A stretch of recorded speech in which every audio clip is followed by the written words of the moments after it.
Today I'm going to be sharing with you my experiences completing my first semester at a mechanical engineering program in a top 100 public university. I'll be sharing with you how hard was it to get accepted into the university and into the program. What placement tests did I have to take? What courses did I take for this semester?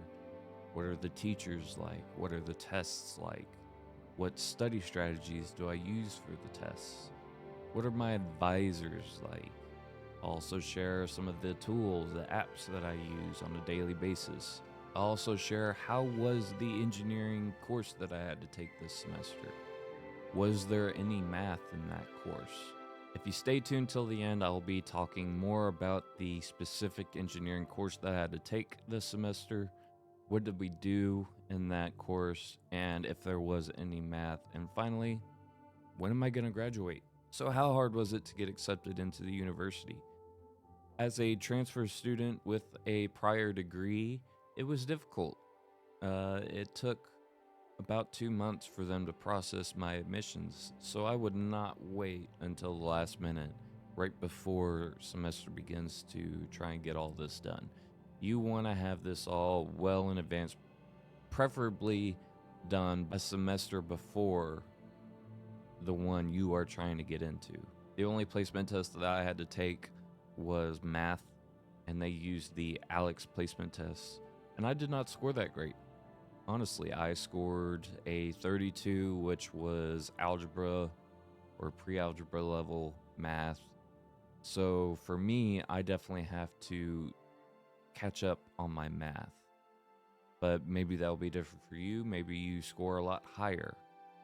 I just scored lower.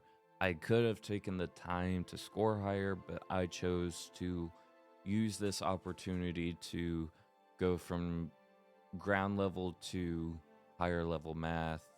Again, that way I can truly absorb and learn it and apply it as I needed. Now, after I took my placement test, I had to interact with the advisors and get my registration rolling. Registration had already begun for a lot of students. Classes were getting filled up very quickly, and my advisors gave me a recommendation of what courses I needed to take. And unfortunately, because there was a hang up with my math course still, I was not able to really fully register until a week before class began. So the courses that I registered for was American History to 1877, College Writing 2, Fundamentals of Engineering, and Introduction to Language. A lot of those courses are just general education courses that you need for the college. The engineering course was kind of the entry into engineering. So what are the teachers like? Starting off with Introduction to Language.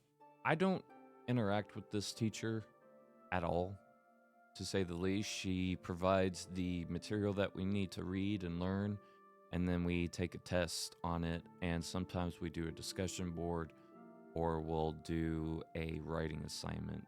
But otherwise, I don't interact with that teacher, so I can't really say what they're like.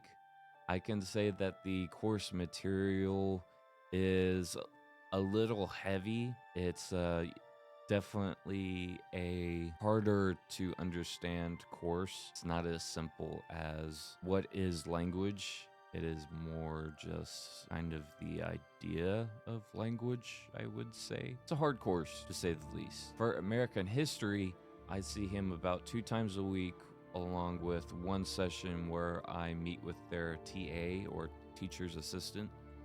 For the 2 times a week, he does a lecture. The lectures are okay. They're not the most engaging lectures, but he does frequently quiz you on the material that he is talking about. So you have to kind of pay attention. You have to force yourself to pay attention. You got to be able to fight through that urge to sleep or to be on your phone or something a little bit more engaging. That's just the truth of it. With the TA, he is very engaging. He's quite funny, to say the least. And I would say he is definitely a good help when it comes to that course. with any of these courses, they have teacher's aides, and those teacher aides are there to help you succeed, to help you with any problems you're having. If in doubt, always go to them and ask them a question. For Fundamentals of Engineering, I met with the main instructor once a week, and she frequently had guest speakers come on to the course and speak about their discipline, whether it be geomatics engineering, ocean engineering, mechanical engineering, electrical engineering, computer software engineering. They covered pretty much every facet of engineering, and it was very informative. It was very cool to see all of the different disciplines and how they are actually, what their job actually is out in the real world. For the lab for Fundamentals of Engineering, there were 3 TAs, and the only problem I would say with the TAs, and it's not really a problem, it's just an issue for me, is they did not speak very clear English, and I'm already hard of hearing from previous jobs and my time in the military, so it was hard to understand them and follow along with them. But I was very much able to stop one of them and have one of them help me understand what was going on, and they were able to help me learn a lot about building circuit boards or any sort of lab that we did, from building the submarine to building the cars and the digital clock. And I'll make sure to include some video on those projects so that you can see some of the things you might expect to build. So my English course was pretty easy. There wasn't a whole lot that went on with it. There were some writing assignments, there were some presentations, and that was really it. There wasn't any exam. It was the easiest course out of all of them, for sure. As for the tools that I used this semester, I used an iPad Air primarily, along with a Apple Pencil Pro.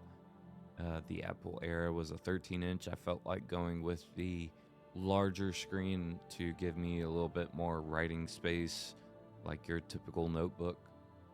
For the apps that I use, I primarily used GoodNotes. However, I have recently switched, and I switched because I bought the lifetime model of GoodNotes, but they updated it recently and they're requiring a subscription in order to use some of the features, and the AI is their primary focus now, and I don't appreciate being told that I need to buy a subscription after I bought the lifetime model, and I don't appreciate that the main features that I was using before, which were great features, by the way. I was able to record and transcribe all of my lectures, which helped very much. I was able to use the search bar to go through those lectures and find key terms towards the tests and stuff. But with the new update, all of that pretty much went away. Even my ability to record the lectures at one point was disrupted, and that's where I was finally like,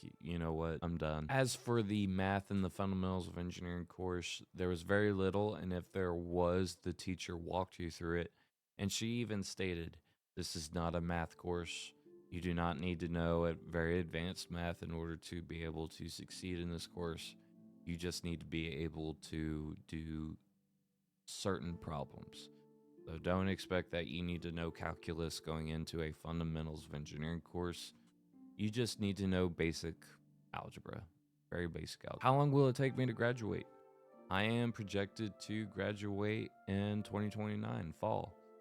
I will be attending full-time for spring and fall, and I have 3 summers where I have to take a course at the school.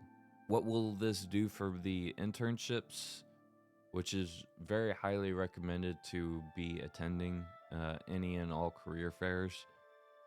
I don't know yet.